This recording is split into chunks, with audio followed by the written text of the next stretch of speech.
घमंड किसी का नहीं रहता टूटने से पहले तक, गुल्लक को भी यही लगता है कि सारे पैसे उसी के हैं। नमस्कार दोस्तों, आप सभी का हमारे चैनल निर्माण 2.0 पर स्वागत है। आज आप घमंड को लेकर एक बहुत ही प्यारी कहानी सुनने वाले हैं। एक दिन भगवान श्री कृष्ण पत्नी सत्यभामा के साथ सिंहासन पर विराजमान थे। उनके निकट ही गरुड़ और सुदर्शन चक्र भी उनकी सेवा में लगे थे। बातों ही बातों में रानी सत्यभामा ने व्यंग्यपूर्ण लहजे में पूछा, हे प्रभु, आपने त्रेता युग में राम के रूप में अवतार लिया था। उस युग में सीता आपकी पत्नी थी, क्या वह मुझसे भी अधिक सुंदर थी?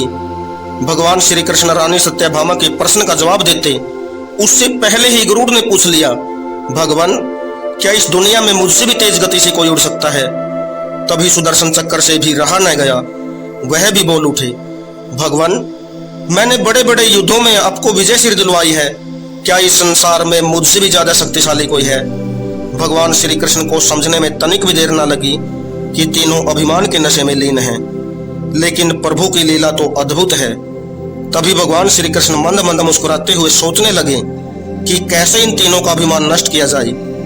कुछ देर सोचने के बाद श्री कृष्ण ने फैसला लिया और गरुड़ से बोले, तुम जाओ और हनुमान को बुलाकर लाओ।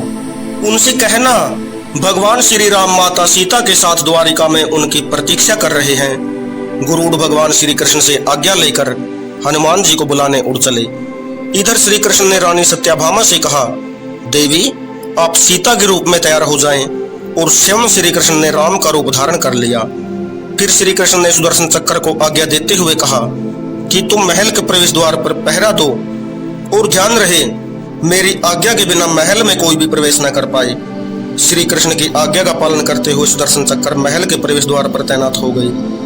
उधर गरुड़ ने हनुमान जी के पास पहुंचकर कहा कि हे वानर श्रेष्ठ, भगवान श्री राम माता सीता के साथ द्वारिका में आपसे मिलने पधारे हैं। आपको बुलाने की आज्ञा है, आप मेरे साथ चलिए, मैं आपको अपनी पीठ पर बैठाकर शीघ्र ही वहां ले जाऊंगा।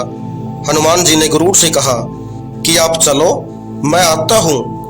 गरुड़ जी ने मन ही मन विचार किया कि हनुमान जी तो वृद्ध हो चले हैं, ये कैसे जल्दी पहुंच पाएंगे। लेकिन हनुमान जी के कहे अनुसार गरुड़ जी द्वारिका के लिए उड़ चले। द्वारिका पहुंचने के बाद गरुड़ जी जैसे ही महल में प्रवेश करते हैं, उनके होश उड़ गए देखकर कि हनुमान जी वहां पहले से ही विराजमान थे, जो उनसे पहले ही महल पहुंच गए। ये देखकर गरुड़ जी का घमंड चूर चूर हो गया। तभी भगवान राम का रूप धारण किए हुए श्री कृष्ण ने हनुमान जी से कहा, हे पवन पुत्र, तुम बिना आज्ञा के महल में कैसे प्रवेश कर पाए? क्या तुम्हें किसी ने प्रवेश द्वार पर रोका नहीं?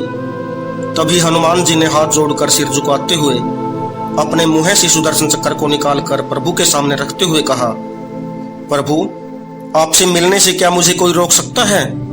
इस चक्कर ने मुझे रोकने का तनिक प्रयास किया, इसलिए इसे मुंह में रख मैं आपसे मिलने आ गया। भगवान मंद मंद मुस्कुराने लगे और अंत में हनुमान जी ने हाथ जोड़कर श्री राम से पूछा, हे प्रभु, मैं आपको तो जानता हूँ, आप ही श्री कृष्ण के रूप में मेरे प्रभु श्री राम हैं, लेकिन आज आपने माता सीता के स्थान पर यह किस दासी को इतना सम्मान दे दिया कि यह आपके साथ सिंहासन पर विराजमान है। यह सुनते ही रानी सत्यभामा की आंखें भर आई और उनका घमंड चूर चूर हो गया। साथ ही गरुड़ जी और सुदर्शन चक्र भी लज्जित हो गए। उन्हें समझ आ गया कि वो घमंड के नशे में अंधे हो गए थे, जिसका टूटना आवश्यक था। दोस्तों, किसी का अहंकार तोड़ने में ईश्वर तनिक भी देर नहीं लगाते। कितनी खूबसूरत बात कही है किसी ने, अहंकार में तीन गए, धन वैभव और वंश, ना मानो तो देख लो रावण कौरव और कंस।